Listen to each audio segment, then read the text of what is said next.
기억하라. 노력에 대한 칭찬에서 가장 중요한 부분은 아이가 실수를 저질렀을 때 부모가 과민하게 반응하지 않는 것이다. 실수란 배우는 과정임을 이해해야 한다. 항상 편안한 영역 안에서만 머무르고 새로운 영역에 도전하지 않는다면 결코 발전할 수 없다.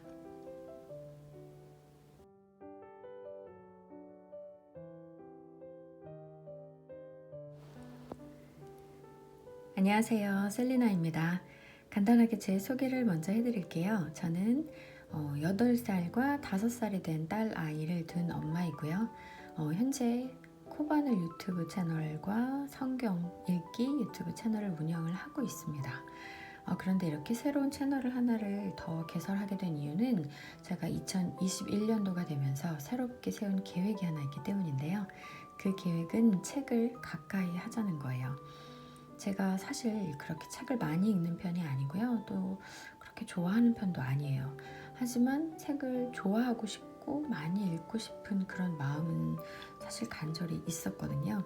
근데 어떻게 해야 될지도 모르겠고 이런저런 핑계이기도 하지만 바쁘다는 것 때문에 많이 읽지 못하고 살아왔던 것 같아요. 그래서 좀 다짐을 해야 될 필요가 있었고요.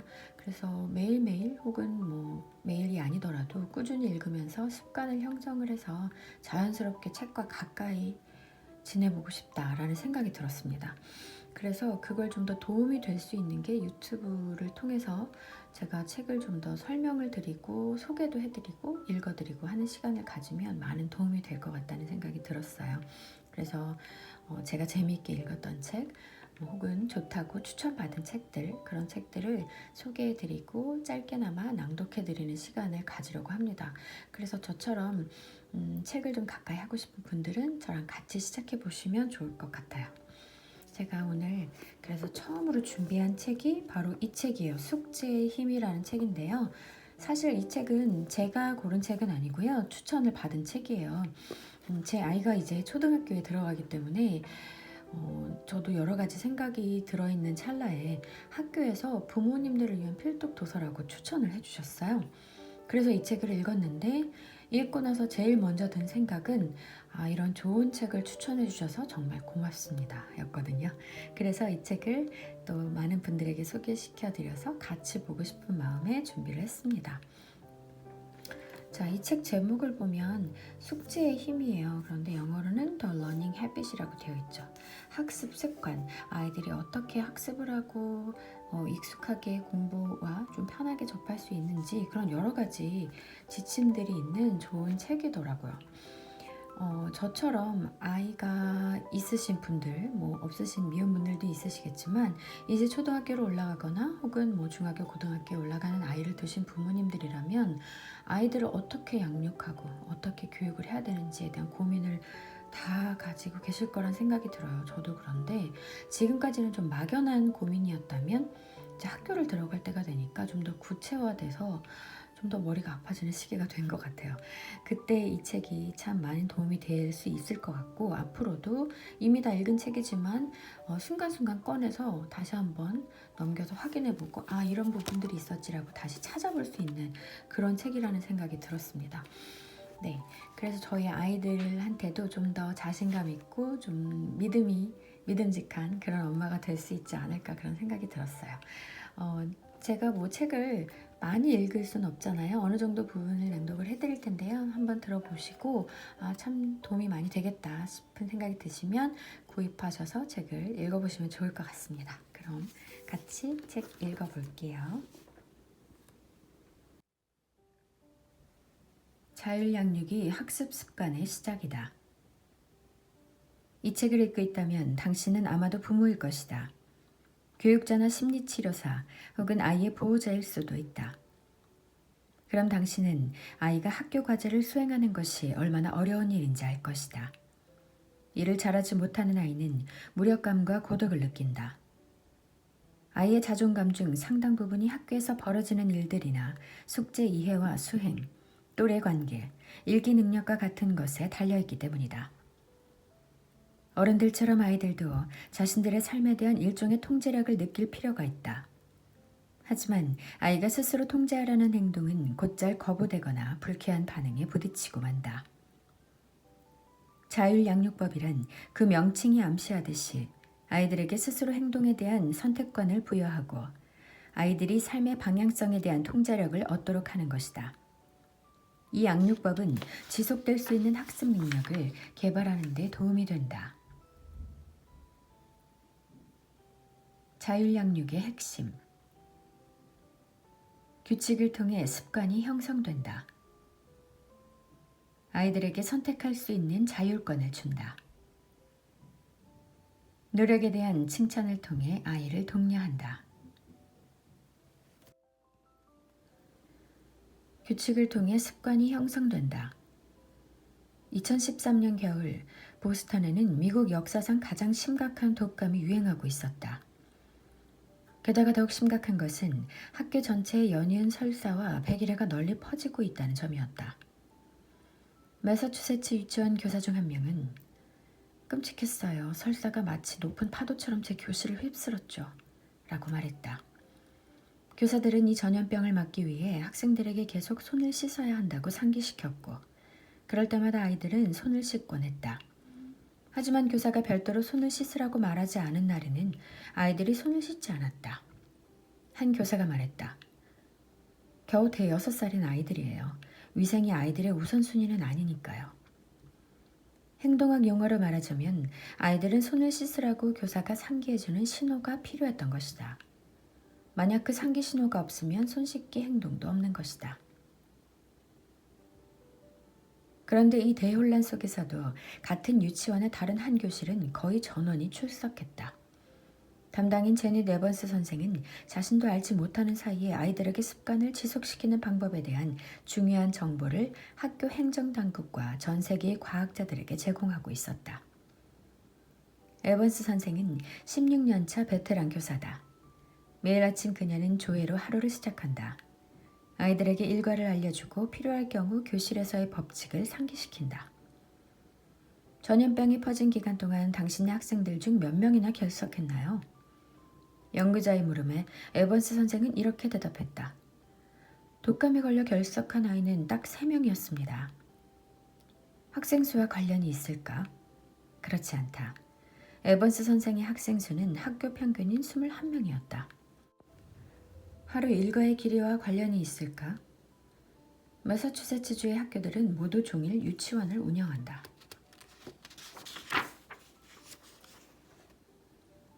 우유 실험.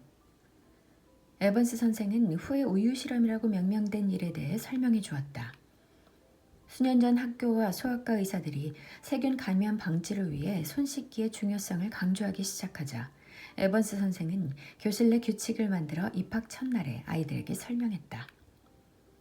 우선 아이들에게 생일 축하 노래를 크게 부르도록 시켰다. 그리고 그 음을 기억하라고 했다. 그 다음 학생들을 교실 내 싱크대로 이끌고 가서 자신이 직접 머릿속으로 생일 축하 노래를 부르면서 비누 거품을 내어 손을 씻는 모습을 보여줬다. 그녀는 아이들에게 설명했다. 매일 휴식 시간이 끝나고 돌아올 때마다 이렇게 손을 씻는 거다. 이렇게 손을 씻고 나면 우유를 받을 수 있어. 우리 교실의 법칙은 쉬는 시간이 끝나면 손을 씻고 그러면 우유를 받는다인 거야. 에번스 선생은 그날 일어난 일을 묘사했다. 처음에는 단 2명의 학생만이 쉬는 시간 후에 곧바로 싱크대로 가서 손을 씻었다. 두 아이가 손을 씻는 동안 에번스 선생은 그 아이들의 자리에 우유를 갖다 두었다. 쉬는 시간 후에 곧바로 자리에 앉은 아이들은 자기 자리에는 우유가 없는 걸 알 수 있었고 한 아이가 물었다. 저는 우유 안 주세요? 에번스 선생은 미소를 머금고 싱크대를 가리키며 상냥한 목소리로 말했다. 우유 법칙이 뭐였더라? 아차. 아이는 곧장 자리에서 일어나 싱크대로 가서 손을 박박 씻었다. 자리로 돌아왔을 때 당연히 자리에는 우유가 놓여 있었다. 에번스 선생이 아이에게 손을 씻으라고 말하지 않았다는 점에 주목하자 그녀는 아이에게 별도로 주문을 하지도 억지로 시키지도 소리를 지르지도 않았다. 사실 그녀는 손을 씻으라는 말을 입에 담지도 않았다. 오직 아이에게 신호만 제시한 것이다. 신호, 루틴, 보상. 이틀이 지나자 다른 상황이 펼쳐졌다. 아이들에게는 더 이상 신호가 필요치 않았다. 휴식 시간 후에는 우유를 달라고 하지도 않고 곧장 싱크대로 걸어갔다. 의심할 나위 없이 하나의 간단한 규칙이 모두의 건강을 지켜냈다. 루틴 보상. 일부러 의식하고 했던 행동은 아니었지만 에버스 선생의 우유 실험은 자율 양육의 완벽한 사례다. 아이들이 스스로 선택하는 방법을 가르친 것이다. 아이들은 손을 씻지 않는 걸 선택할 수 있다. 그 선택에는 우유를 받지 못하는 결과가 따른다. 하지만 우유를 원한다면 손을 씻는 선택을 해야 한다. 에번스 선생의 우유 실험은 아이들에게 스스로 선택할 수 있는 자유를 주었다. 에번스 선생은 아이들이 그녀의 지시를 내재화하고 그것을 자신들의 필요에 연결시켜 특정한 학습 습관을 기르도록 독려했다. 아이들이 우유를 원했기 때문에 그들은 스스로 손을 씻게 된 것이다. 이것이 자기 강화 시스템, 즉 요구되는 행동을 먼저 수행하고 보상을 받는 것이다. 외부로부터 신호가 주어지지 않아도 말이다. 다른 교실에서는 손을 씻든 말든 여부에 상관없이 우유를 주었다. 그 반의 아이들은 선택의 책임감과 보상을 경험할 기회가 주어지지 않았던 것이다. 그래서 아이들은 학습 습관을 형성하지 못했다. 간단한 사실이다. 연구자들은 또한 에번스 선생의 우유 실험이 주는 부가적인 이점을 발견했다. 아이들이 손을 씻는 시간이 길수록 아이들의 건강이 더 나아진다는 것이다. 모든 아이들이 손 씻기를 권장받았지만 에번스 선생의 아이들은 다른 유치원생들에 비해 10초 더 손을 오래 씻었다. 평균 22초로 질병방지센터가 세균을 죽이는 데 제시한 지침보다 2초가 더 길었다. 그렇다면 에번스 선생이 아이들에게 20초 동안 손을 씻으라고 했을까? 아니다. 하지만 분명 내재적인 동기에 의해 선택을 내린 아이들은 억지로 시켜서 손을 씻은 아이들보다 즐겁게 손을 씻은 것이다. 에번스 선생의 학생들이 손을 씻는 동안 노래를 흥얼거린 반면 다른 교실의 학생들은 과제를 수행하기에 바빴으니 그저 손만 씻으면 그만이었던 거다. 심지어 다른 교실의 어떤 학생은 손 씻는 흉내만 내기도 했다. 수도꼭지를 들고 손을 근처에 갖다 댔지만 실제 손을 씻지는 않았다. 뉴잉글랜드 소아심리학센터의 의사들과 연구원들은 아이들의 습관 형성에 대한 정보를 수십 년간 수집해왔다. 프레스먼 박사는 왜 우유 실험이 손 씻는 습관을 형성하는 데 성공적이었는지를 이렇게 설명한다. 제니 에번스 선생은 중요한 행동학적 기술을 사용했습니다. 학생들이 스스로 내린 선택에 동기부여가 될 수 있도록 규칙을 만든 것이죠. 그녀의 규칙은 단순하고 명확하고 그리고 가장 중요하게도 자기 강화가 되는 것이었습니다. 손을 씻으면 우유를 얻는다는 선택지가 명확할수록 규칙은 더욱 큰 성공을 거둘 수 있는 겁니다.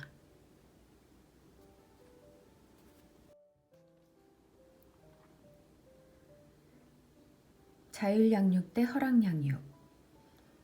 우리의 양육 모델에서 허락이라는 단어는 아이들이 좋지 않은 행동을 계속하도록 만든다는 의미다.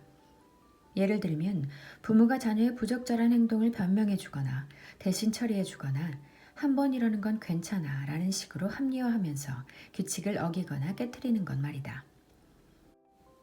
반면에 양육법으로 자율양육을 선택한다는 것은 부모로서 아이들이 독립성과 자립심을 기르는 습관이 들기를 바란다는 의미다. 허락양육이란 완전히 그 반대 지점에 있다. 부모에 대한 의존도를 심화시키고 아이가 좋은 습관을 익힐 수 있는 능력을 억제한다. 자질개발, 책임감이나 노력 등의 요소보다 아이의 결과만 집중한다. 허락양육을 하는 부모들 역시 아이들을 도우려 하는 것이지만 실제로는 좋지 않은 행동을 유지하게끔 유도하는 결과를 낳는다. 이런 아이들은 책임감이 부족하고 산만한 경우가 많은데 엄마나 아빠가 항상 자기를 위해 곁에 있어줄 것을 알고 있기 때문이다. 부모들은 종종 두려움 탓에 허락양육에 의존하게 된다. 자녀의 안전에 대한 실제하지도 않는 공포, 아이가 실패할 것에 대한 우려, 또는 좋은 부모처럼 보이지 못할까 하는 두려움이 있는 것이다. 허락양육으로는 아이들이 자신의 선택이 가진 영향력을 느끼게 하지 못한다. 이 양육 방식은 학습 습관에 방해가 된다.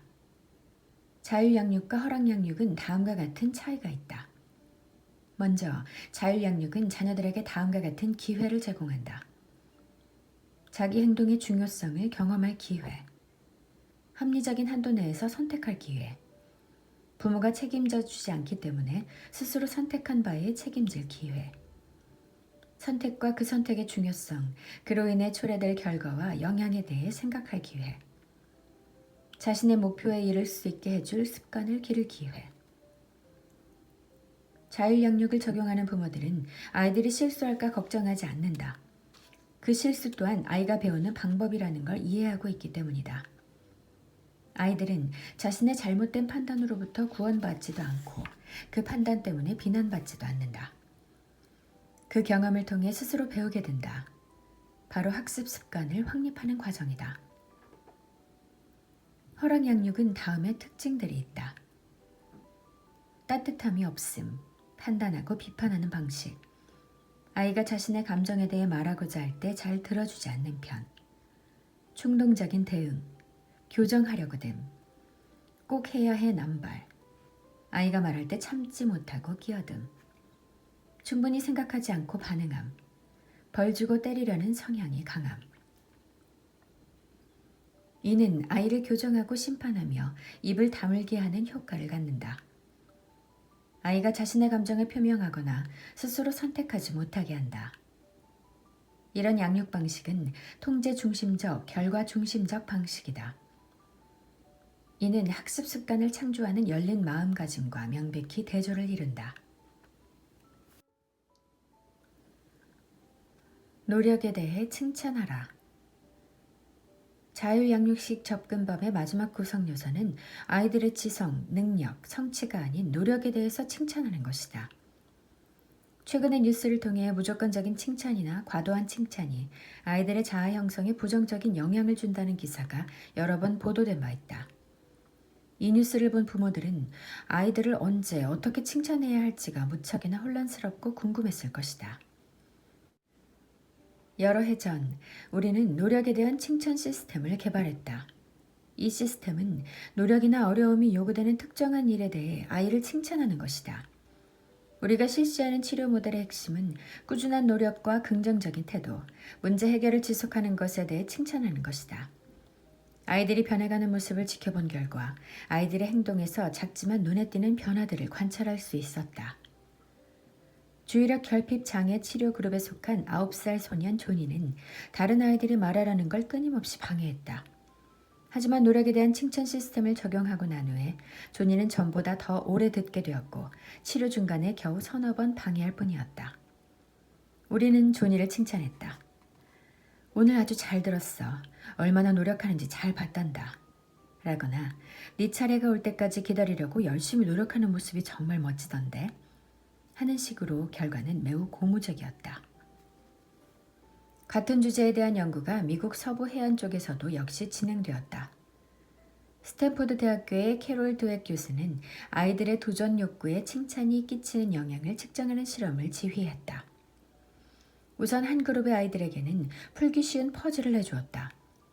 다 풀고 난 후 아이들의 지능에 대해 칭찬했다. 참 잘 푸는구나. 넌 아주 똑똑할 거야. 처럼. 다른 절반의 아이들에게는 노력에 대해 칭찬했다. 참 잘 푸는구나. 분명 열심히 노력했을 거야. 그 다음 같은 아이들에게 훨씬 더 어려운 퍼즐을 풀 기회를 주었다. 지능을 칭찬받은 아이들 그룹은 어려운 퍼즐과 쉬운 퍼즐 중 하나를 고를 기회가 주어지자 더 쉬운 퍼즐 쪽을 택했다. 반면에 노력을 칭찬받은 그룹은 내가 더 배울 수 있는 어려운 퍼즐을 선택했다. 전국의 심리치료사들은 이제 확실한 증거를 얻었다. 노력에 대한 칭찬은 아이로 하여금 더 배우고 더 발전할 수 있다는 믿음을 갖게 했다. 능력에 대한 칭찬은 아이들을 무기력하게 만든다. 자칫 실패할 수도 있는 어려운 과제에 매달리기를 두려워하게끔 한다.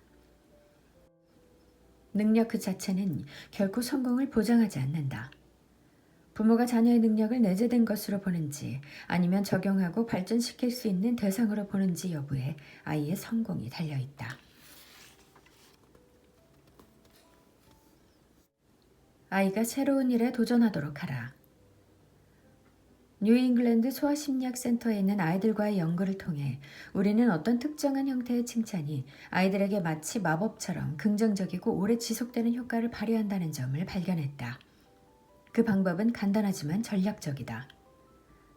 먼저 아이들에게 합당한 위험을 감수하고 새로운 것에 도전하라고 용기를 준다.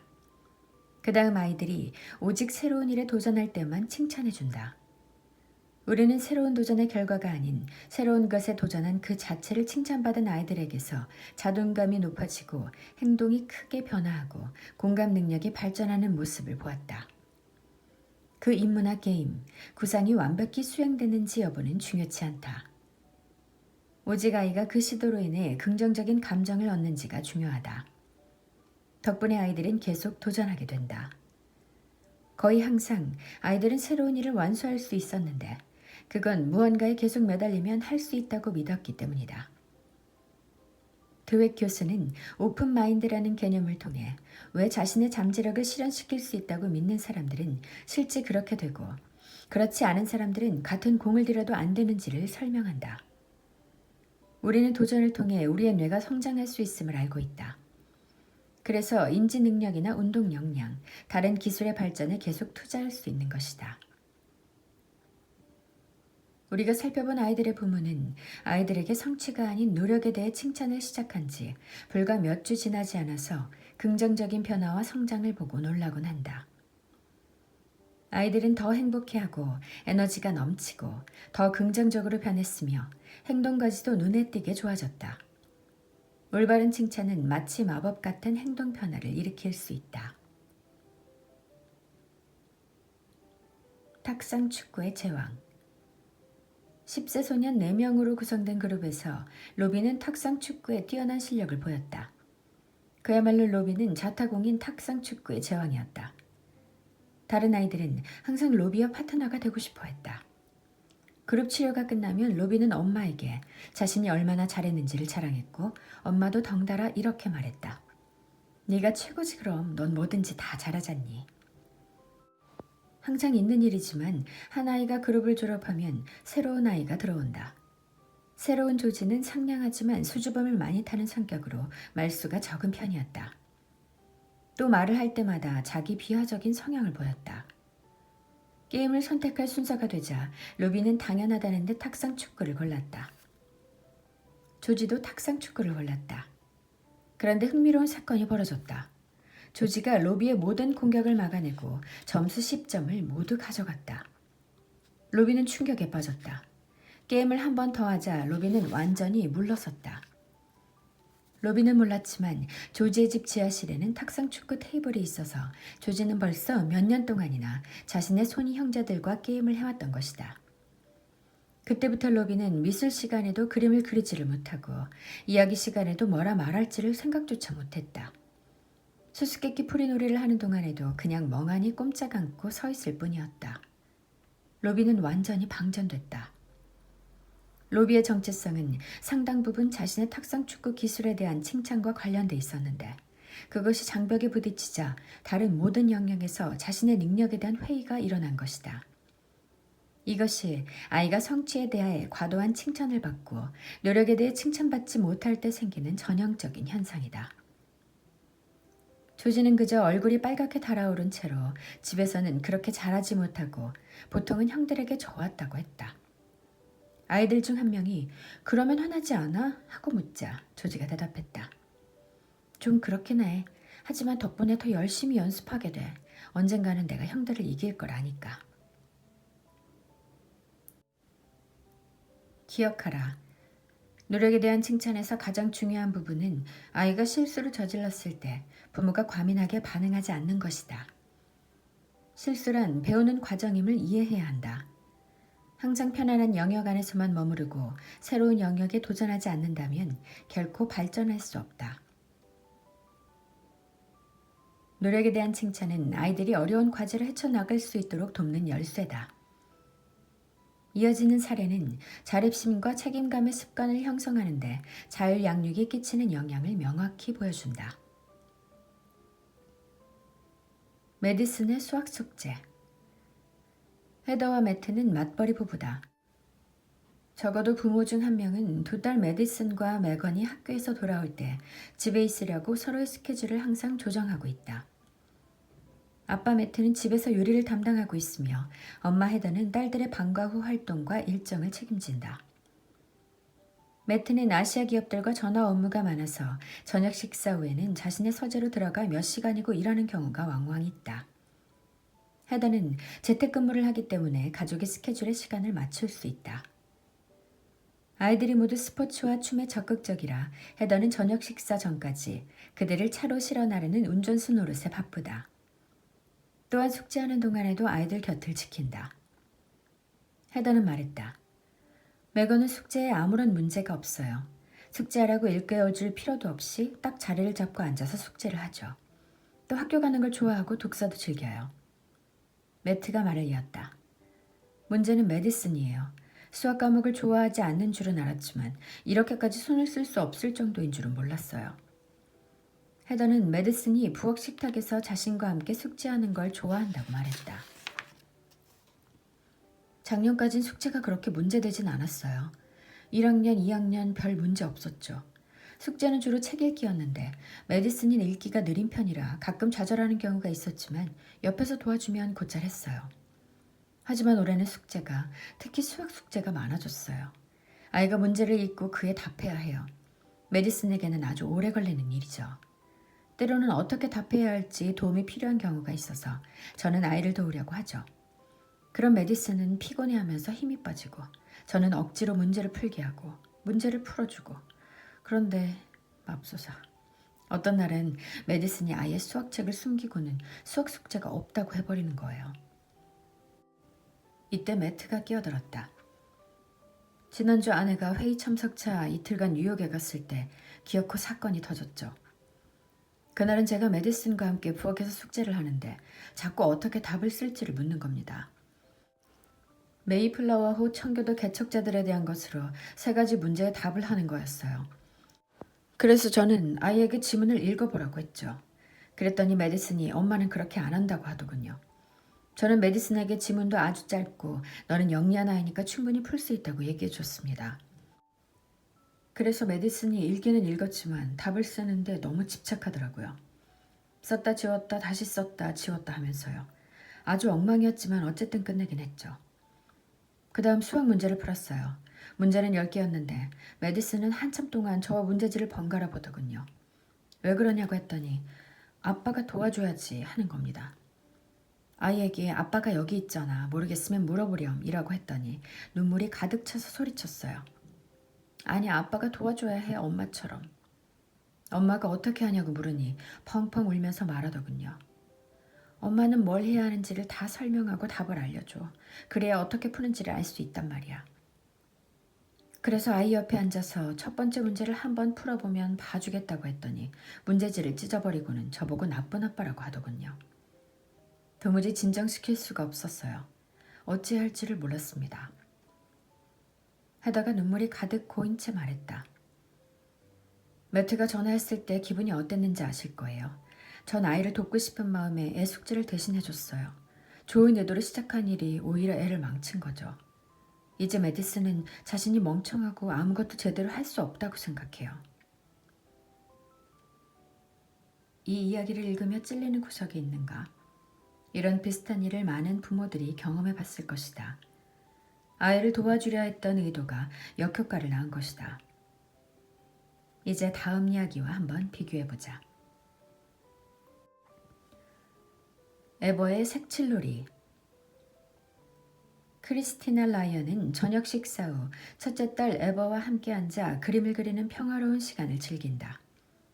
하루는 에버가 크리스티나의 그림을 보고는 내 거보다 좋아 라며 불평을 했다. 크리스티나는 딸에게 그렇지 않다고 말했지만 에버는 흐느끼며 말했다. 불공평해. 내 건 엄마 거에 비하면 형편없잖아. 크리스티나는 그 이후의 상황을 설명했다. 다음 날 우리는 색칠 그림책인 멋쟁이 낸시의 색칠하고 있었어요. 에버가 제가 한 색칠을 보고는 엄마 거는 왜 멋져? 내 건 엉망인데 라고 하더군요. 전 책을 넘겨서 아이가 처음 칠했던 그림을 찾아 그것과 방금 아이가 색칠한 그림을 비교해 보여줬죠. 두 그림이 다르지? 오늘 네가 칠한 건 이전 것보다 훨씬 깔끔하단다. 아이는 고개를 끄덕였지만 여전히 훌쩍이며 하지만 엄마 거가 더 멋져 라고 했어요. 그래서 제가 말했죠. 네 말이 맞아. 그랬더니 아이가 어찌나 놀란 표정을 짓던지 아마 기가 차서 말이 안 나왔겠죠. 하지만 에버, 엄마가 색칠을 잘하는 건 연습한 덕분이야. 엄마가 너만한 나이였을 때 네 할머니랑 거의 매일 그림책을 색칠했거든. 할머니가 검은 펜으로 스케치를 해주시면 엄마가 그 위에 색을 칠했지. 지금 우리처럼 말이야. 그때 할머니의 그림이 너무 근사해서 엄마는 잘 그리게 되려고 열심히 연습한 결과 지금 이렇게 된 거야. 힘들었지만 엄마는 색칠하는 게 너무 좋아서 계속 노력했단다. 아이에게 말을 하는 중간에 어떻게 이야기해 주는 게 좋을지 아이디어가 떠올랐고 어떻게 풀어나가야 할지를 드디어 알아챘죠. 우리가 운동을 하지 뛰기도 하고 자전거도 타잖아. 왜 그런 걸까? 아이는 잠깐 생각하더니 입을 열었어요. 우리가 그걸 좋아하니까. 그래야 근육이 튼튼해지잖아. 그렇지. 자, 이렇게 생각해 볼래? 우리 뇌도 근육과 마찬가지야. 더 강하게 만들려면 계속 연습을 해야 한단다. 에버의 반응은 에이 설마였어요. 그래서 어떻게 연습을 하면 할수록 뇌 근육이 더 튼튼해지는지를 설명해 줬죠. 아이가 지금까지 색칠한 모든 그림들이 네가 얼마나 열심히 색칠했는지를 보여주는 증거란 점도요. 그간 네가 한 노력이 잘 보이고 최선을 다한 게 너무 자랑스럽다고 말해줬어요. 그랬더니 아이는 그래 더 많이 연습해야겠어. 엄마가 했듯이 말이야. 하더군요. 이후로 다시는 색칠 때문에 우는 일은 없었어요. 크리스티나는 에버의 숙제를 돕는데도 같은 요령을 사용한다. 노력에 대해 칭찬해서 아이의 용기를 북돋아주고 독서와 글씨 연습을 잘하면 노력의 대가로 스티커를 붙여준다. 에버가 포기하고 싶어하는 기색을 보일 때마다 열심히 노력하면 뇌 근육이 자랄 거라고 칭찬한다. 매일 에버는 스티커를 받는데 스티커를 받는 자체에 목표를 두는 것이 아니라 자신의 할 일에 집중하기 위해서이다. 크리스티나가 했던 것처럼 배움에는 기쁨이 뒤따르고 우리는 항상 새로운 것을 배우는 중이며 새로운 기술을 얻는 데는 많은 연습이 필요하다는 것을 자녀들에게 알려주는 일.